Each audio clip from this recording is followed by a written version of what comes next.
Olá, tudo bem com você?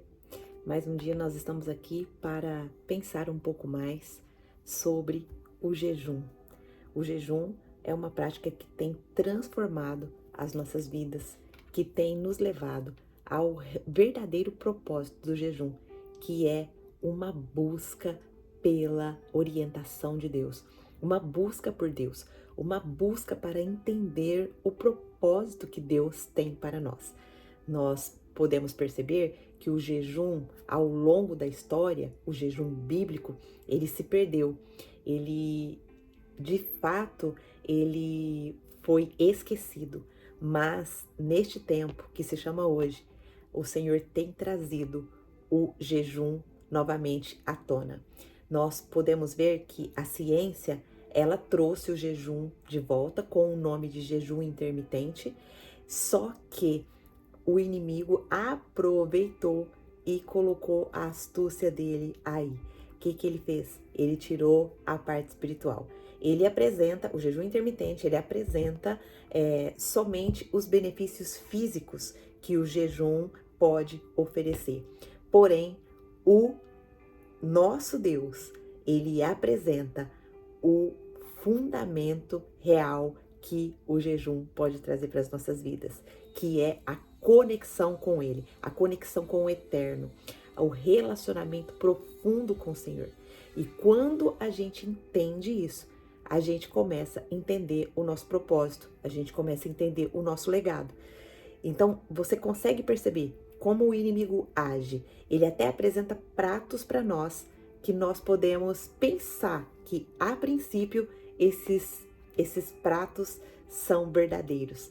Mas o inimigo, ele sempre vai tentar te tirar da presença de Deus. Ele sempre vai tentar te afastar do Senhor. Por quê? Porque você desconectado com a videira, lembra da nossa primeira meditação, onde nós entendemos que quando Jesus falou que sem mim nada podeis fazer.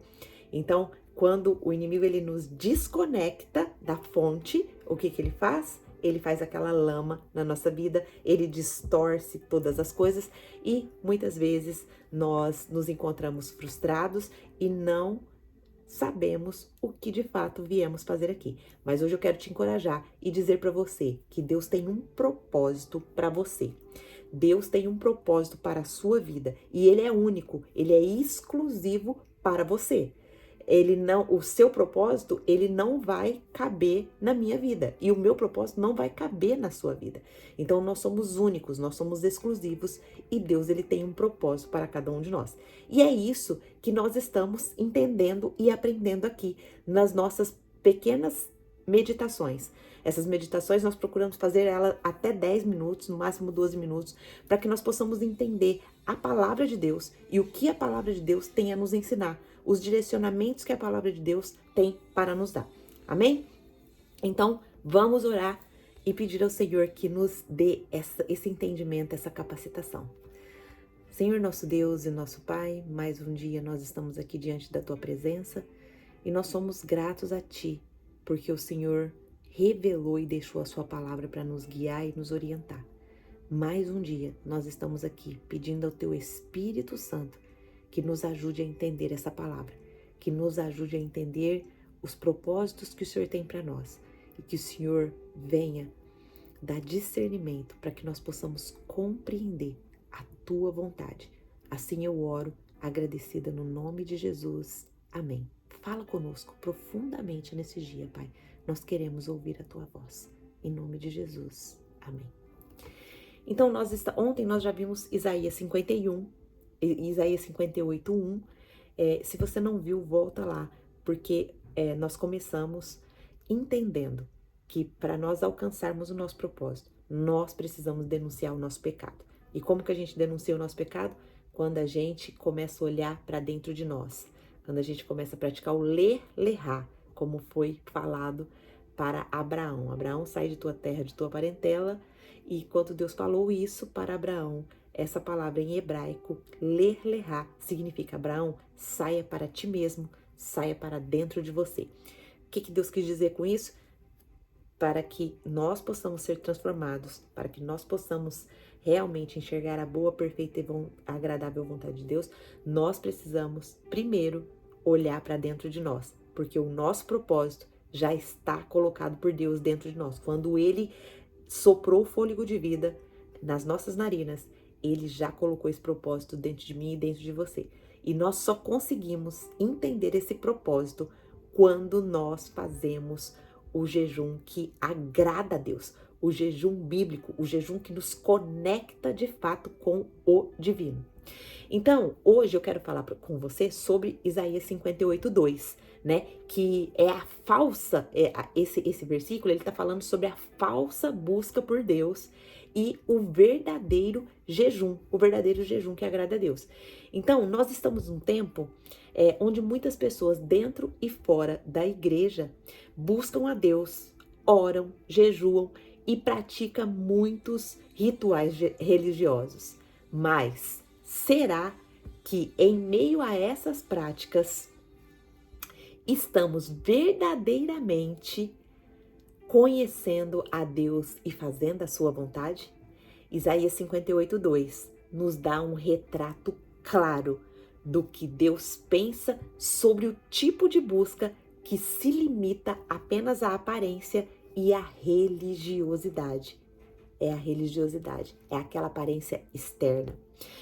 Nós vamos refletir hoje sobre como devemos nos aproximar de Deus de forma autêntica, abandonando a superficialidade e abraçando a verdadeira justiça. Vamos lá, Isaías 58:2, ele começa denunciando a busca aparente por Deus. Vamos ver o versículo. Olha só, o texto começa com uma denúncia. Dia a dia me procuram, parecem desejosos de me conhecer e conhecer os meus caminhos. Olha só, Deus ele começa. Olha, eles me buscam todo dia eles vão orar, todo dia eles vêm diante de mim e clama, me chama, mas até parecem desejosos de me conhecer. Mas o que estava acontecendo aqui? O povo de Israel, ele parecia buscar a Deus diligentemente, como se tivesse interesse genuíno de seguir os seus mandamentos. Eles iam aos templos, jejuavam, faziam orações e participavam de rituais religiosos. No entanto, um grande problema havia aí. Era apenas uma aparência de devoção. Eles se aproximavam de Deus exteriormente, mas os seus corações estavam longe. Deus não estava impressionado com a quantidade de vezes que eles compareciam aos cultos ou com o número de jejum que eles realizavam.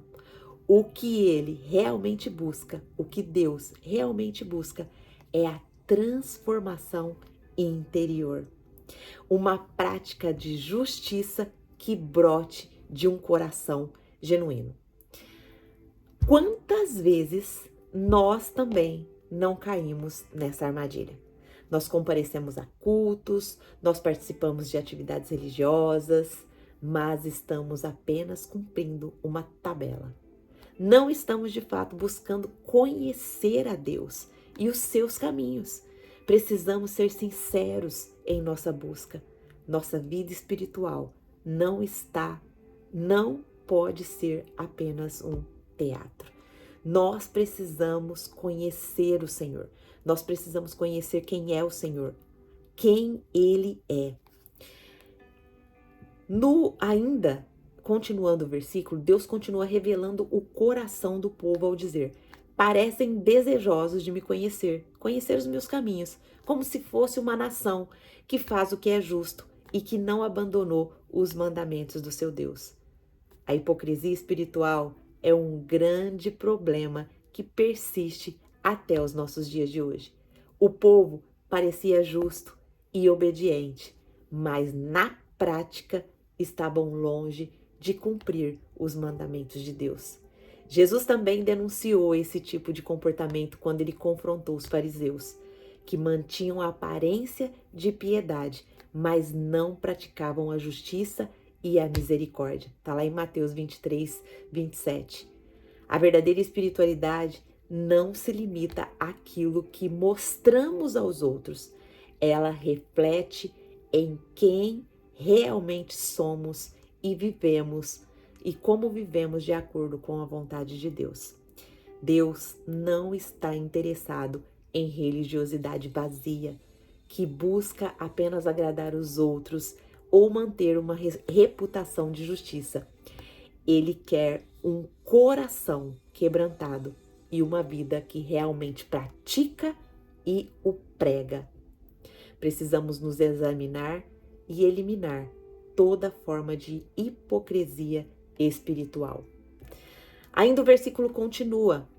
O texto diz que o povo pede decisões justas a Deus, ou seja, eles clamavam por respostas e justiça divina, mas o que faltava era eles próprios praticar a justiça em suas vidas. Queriam que Deus agisse em seu favor, mas não estavam dispostos a obedecer e viver em conformidade com os princípios divinos e a justiça e a retidão. Essa atitude reflete uma espiritualidade egoísta, onde queremos os benefícios de Deus sem nos comprometermos com a responsabilidade de viver de acordo com os seus mandamentos. Deus deseja que pratiquemos a justiça em nossas próprias vidas antes de clamarmos por justiça em nossa nação, em nossas famílias ou em nossas igrejas.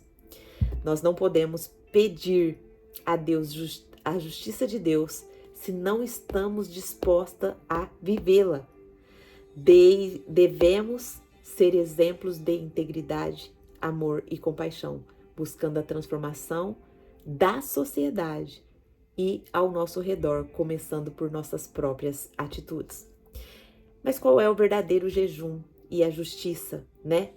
O Isaías é muito famoso por sua descrição do jejum verdadeiro. Deus não se agrada de jejuns e rituais que são feitos de forma egoísta e hipócrita. O verdadeiro jejum é acompanhado de justiça, de cuidado com o próximo e de uma vida de obediência genuína aos mandamentos de Deus. Jejuar não é apenas abster-se de comida, é também abster-se de injustiças, do egoísmo e da hipocrisia. O jejum que agrada a Deus é aquele que traz a transformação do coração e resulta em atos de amor e de misericórdia. Se estamos praticando o jejum ou qualquer outro ritual religioso, precisamos garantir que isso está refletindo uma transformação em nossa vida. O jejum, o verdadeiro jejum que agrada a Deus, é aquele que nos leva a amar mais, a cuidar mais dos necessitados e a viver em retidão. A mudança exterior deve ser resultado de uma mudança interior.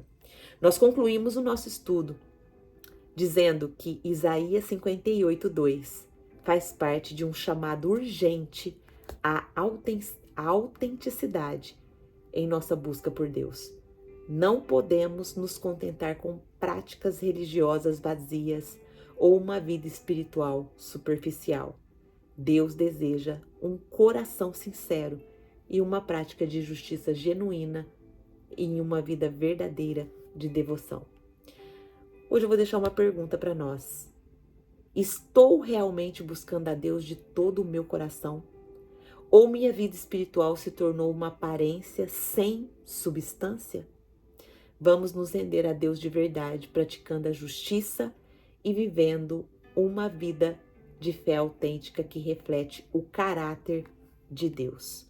Hoje, que nós possamos buscar ao Senhor não apenas de aparência, mas com um coração rendido, pronto para viver uma vida transformada pela sua graça e verdade. Nós falamos muito aqui de justiça, mas o que é a justiça? A justiça é algo que é justo, e o que é justo só pode ser encontrado em Deus. Só Deus é justo, só Deus é bom, só Ele pode nos orientar através da tua palavra sobre justiça. Porque a Bíblia declara que a nossa justiça são trapos de imundícia. Então, procure hoje se achegar a Deus de uma forma que você se aproxime dele e fala: Senhor, mostra-me a tua justiça, me revela o que eu tenho praticado de injustiça, do que não é justo aos seus olhos, do que não é justo perante o Senhor. Mostra-me o meu pecado, revela-se para mim. Se eu estou fazendo jejuns apenas como rituais, que o Senhor me revele e que o Senhor me mostre o verdadeiro jejum. Peça ao Espírito Santo para te mostrar. Peça ao Espírito Santo para te revelar. E você vai ver as experiências incríveis que o Senhor vai dar a você. Vamos orar, encerrando hoje essa nossa meditação nessa preciosa palavra. Senhor nosso Deus e nosso Pai, nós somos gratos a Ti, porque o Senhor nos ensinou sobre o verdadeiro jejum, sobre a verdadeira essência do jejum.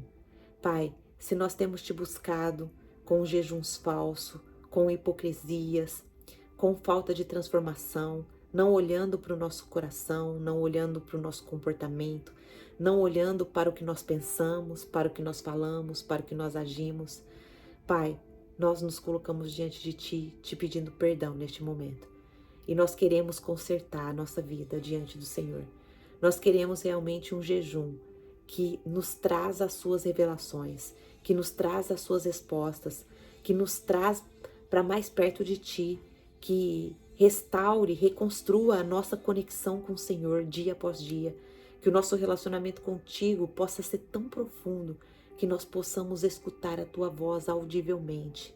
Ó Pai, perdoa o nosso pecado, perdoa os meus pecados, perdoa os pecados dos meus irmãos e nos ajuda a melhorar. Pai, eu oro assim, crendo que o Senhor já está fazendo grandes transformações nos nossos corações. Todas as pessoas que se achegarem a essa meditação, que o Senhor, a partir de agora, Senhor, começa a se revelar profundamente para essa pessoa e para mim também. Assim eu oro, agradecida no nome de Jesus. Amém. Amém? Que Deus te abençoe.